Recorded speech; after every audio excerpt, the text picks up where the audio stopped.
Assalamualaikum warahmatullahi wabarakatuh.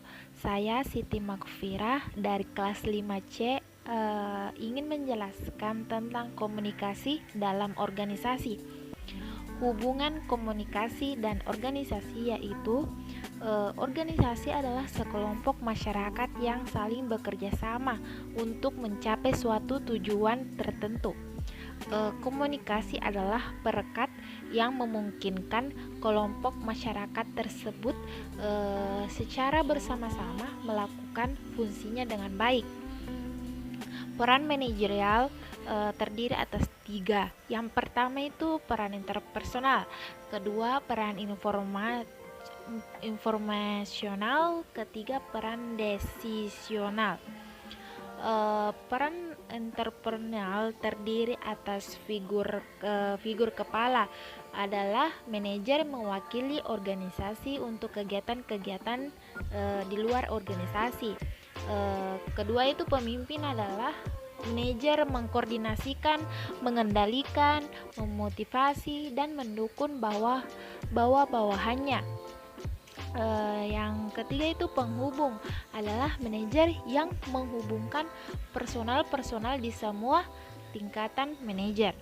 Yang kedua itu peran informasional adalah peran manajer sebagai juru bicara atau spokesman untuk menjawab pertanyaan-pertanyaan tentang informasi yang dimilikinya. Yang ketiga itu peran desisional adalah peran yang dilakukan oleh manajer sebagai entrepreneur, sebagai orang yang menangani gangguan terhadap organisasi dan sebagai legislator jika terjadi konflik di dalam organisasi. Kegiatan pertukaran ini adalah yang bagian B, kegiatan pertukaran informasi. Pencapaian tujuan suatu organisasi memerlukan proses komunikasi. Proses komunikasi memungkinkan anggota organisasi ini bertukar informasi dengan menggunakan suatu bahasa atau simbol-simbol yang biasa digunakan. Sekarang kita lanjut ke bagian C, pola komunikasi. Yang pertama itu saluran komunikasi. Itu pola komunikasi terdiri atas dua, yaitu saluran komunikasi formal dan saluran komunikasi informal. Kalau saluran komunikasi formal terdiri atas komunikasi dari atas ke bawah, merupakan penyampaian pesan yang dapat berbentuk perintah, instruksi maupun prosedur untuk dijalankan sebaik-baiknya untuk mencapai tujuan yang dikehendaki. Ke bagian B yaitu komunikasi dari bawah ke atas, merupakan ide atau gagasan penyampaian pesan dalam komunikasi dari bawahan dalam proses pengembalian keputusan.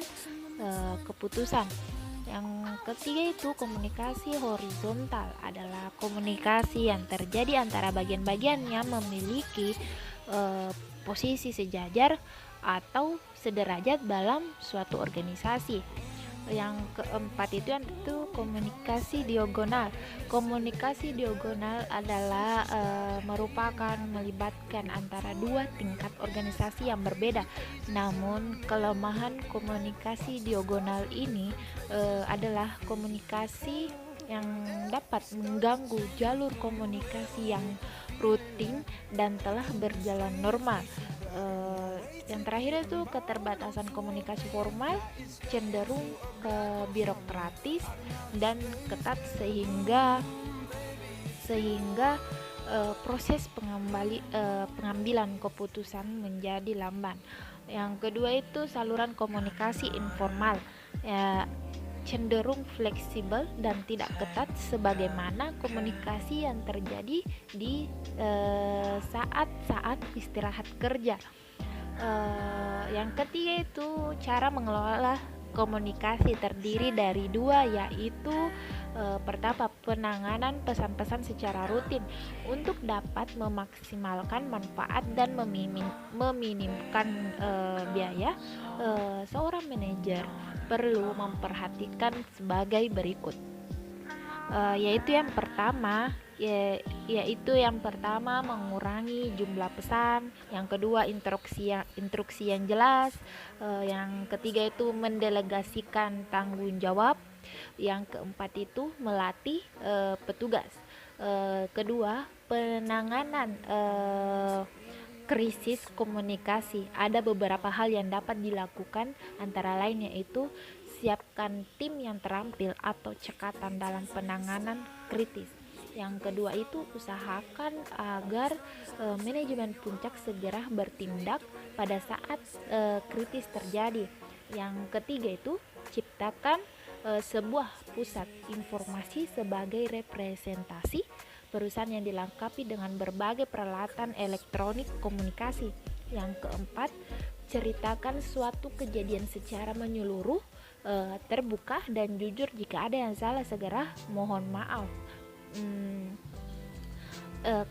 Kelima itu tunjukkan keseriusan perusahaan, bukan saja dalam pernyataan tetapi juga dalam tindakan nyata.